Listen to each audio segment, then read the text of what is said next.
Y con todo para ustedes tenemos a nuestro invitado del día, tenemos a Ramiro Molina, economista y director de estrategia de Fivenca, sobre la suerte del mercado cambiario, el anclaje cambiario en consecuencia de la sobrevaluación del tipo de cambio y otros temas de interés de economía. Bienvenido Ramiro, muy buenas tardes, ¿cómo estás?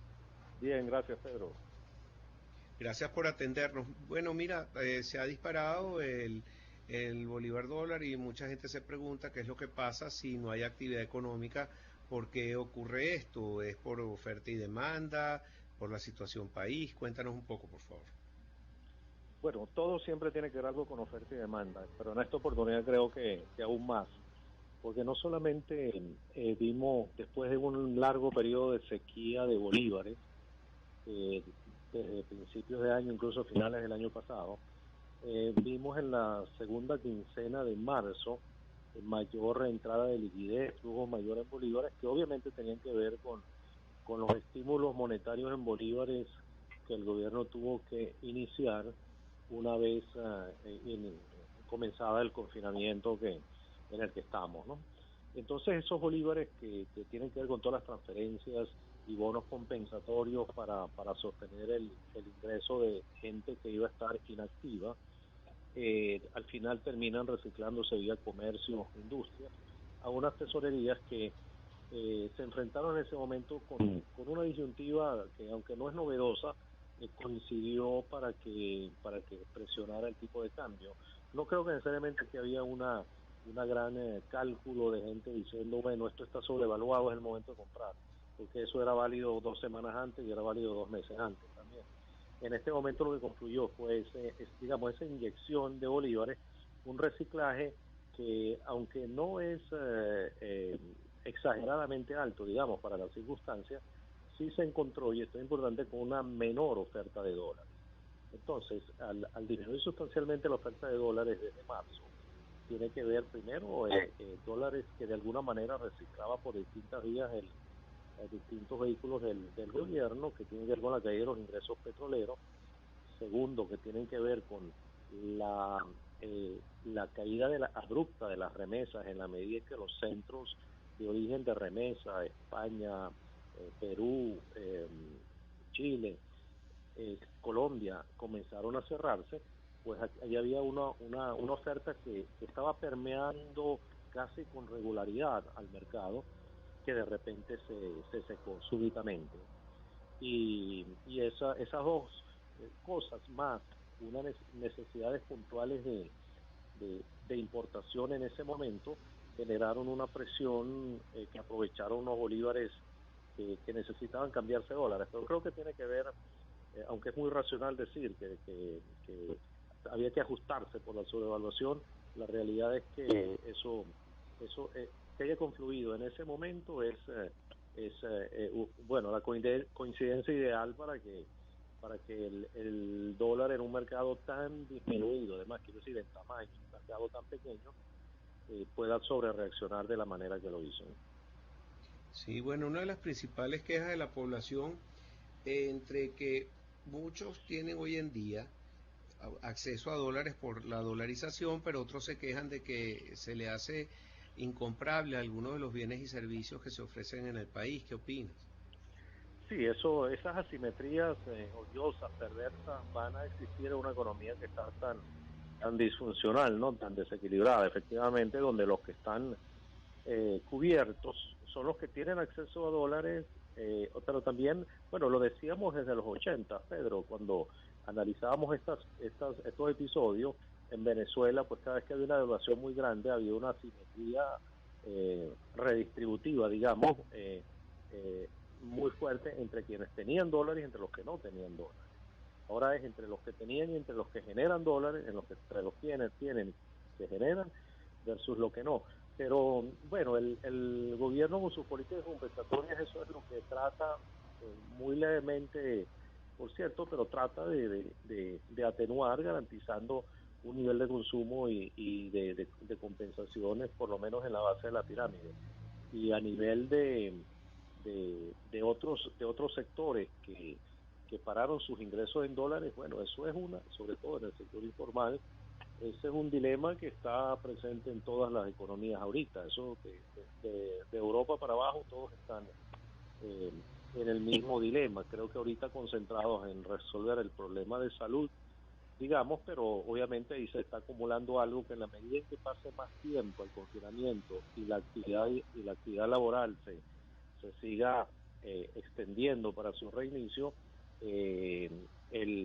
la presión por esa vía eh, va a continuar para que los gobiernos sean repito, todos en el mundo busquen sus mecanismos de compensación, pero es inevitable que terminen pagando consecuencias eh, gente que incluso la que estaba menos preparada para esto.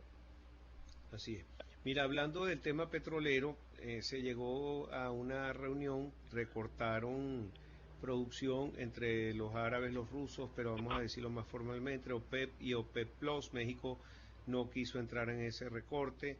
Sin embargo, el precio del crudo no ha repuntado, al contrario, se ha quedado donde estaba. ¿Cómo afecta esto al mercado internacional y sobre todo a Venezuela? Por favor, Ramiro Molina. Bueno, en primer lugar, Pedro, este acuerdo es una comparsa de actores muy distinta a lo que era antes una decisión en bloque del OPEP, ¿no? Ya desde hace 2 años teníamos un OPEP más que incluía a Rusia, México. Ahora en esta oportunidad incluso la reunión del OPEP se solapó con la reunión de ministros de Economía del G20, donde también este era un punto en la agenda y terminó involucrándose Trump y otros más. O sea, ya no era la típica reunión de un cartel que tenía un poder de dominio de mercado, de la oferta, y podía tomar una decisión en bloque. Ahora necesitó hacer una alianza, y esa alianza es una alianza de desiguales y de gente que no tiene los nexos que siempre eh, cultivaron los miembros del OPEP.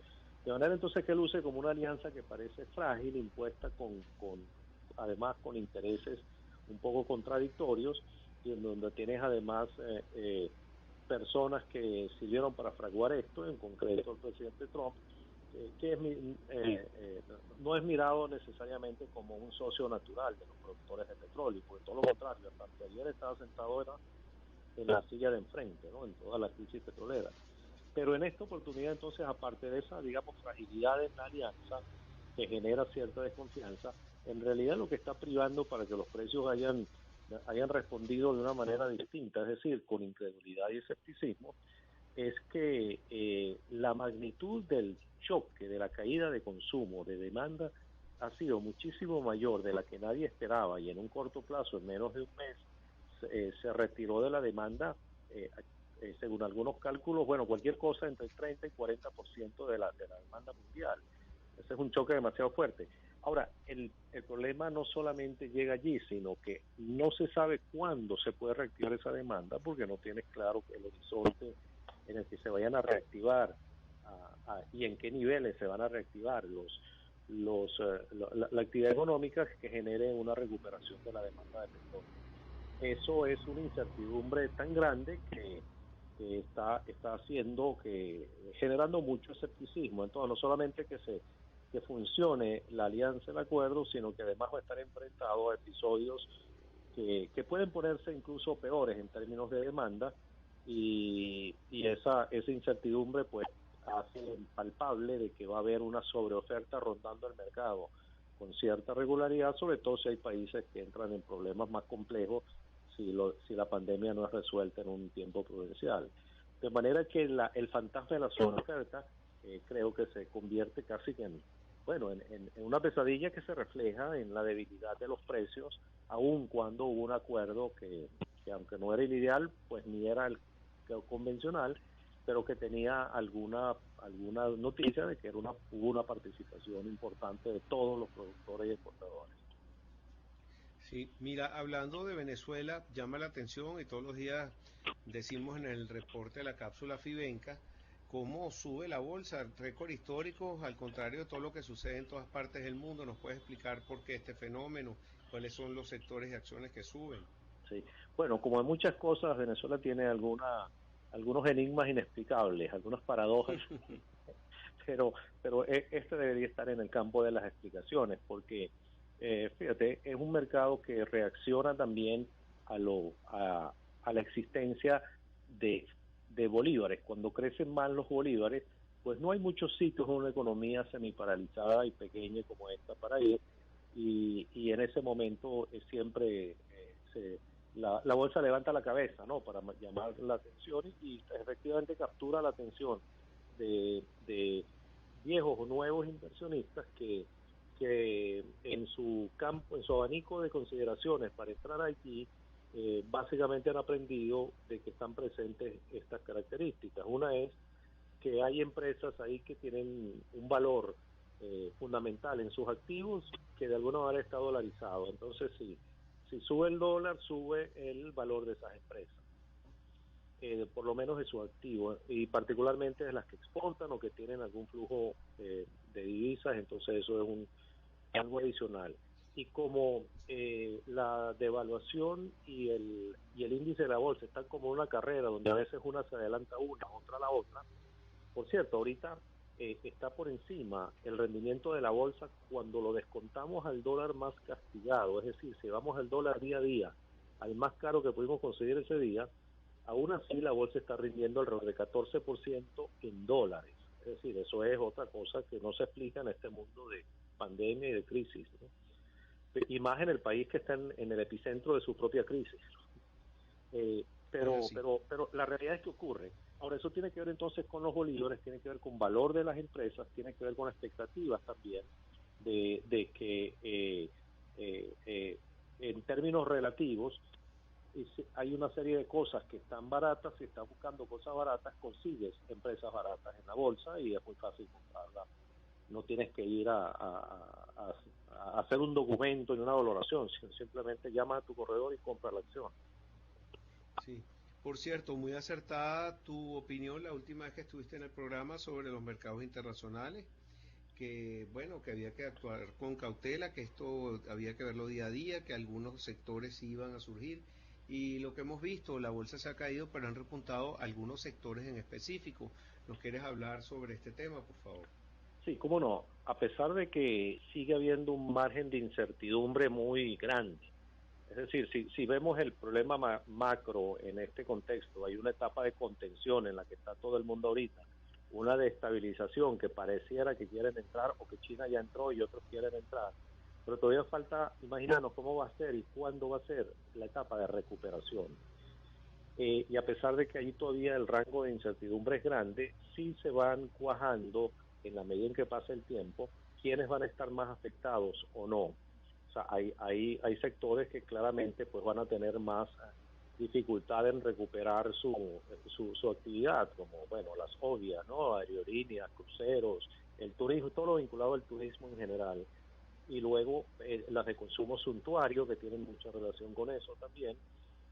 Sin embargo, vemos en este nuevo mundo que estamos descubriendo, esta nueva manera de vivir, y más en una posible recuperación, sectores que parecen estar en mejor posición, mejor parados, porque ya están capitalizando algo de eso. Algunos sectores como tecnología, logística de distribución, por ejemplo, el caso de Amazon es un ejemplo clarito.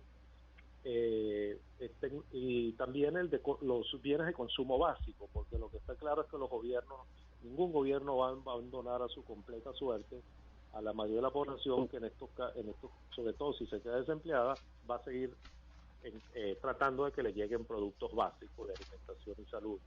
Entonces las empresas vinculadas a eso y a los servicios públicos ya están teniendo un desempeño diferenciado porque no solamente están parados mejor ante esta crisis, sino que en el nuevo mundo que nos tocará vivir después de esto, empresas como algunas de tecnología, por ejemplo, ya tienen un pie en ese futuro.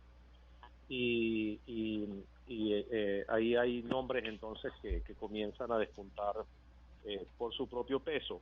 Y por el lado de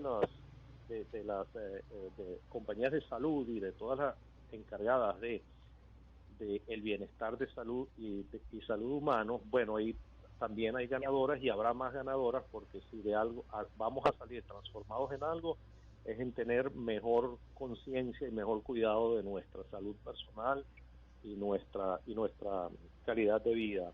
Entonces, salud, tecnología, el consumo básico y el sector de empresas de servicios lucen pues mejor paradas. Y por ahí está el mapa recomponiéndose, pero Está con bien. diferentes ritmos, diferentes intensidades, pero bueno, un mundo que se está reconfigurando. Así es. Bueno, Ramiro, muchísimas gracias. Siempre muy valiosa tu opinión, muy clara. Además que, bueno, siempre estamos en contacto. Así que muchas gracias, Ramiro Molina, economista y Gracias, Pedro. director, estrategias de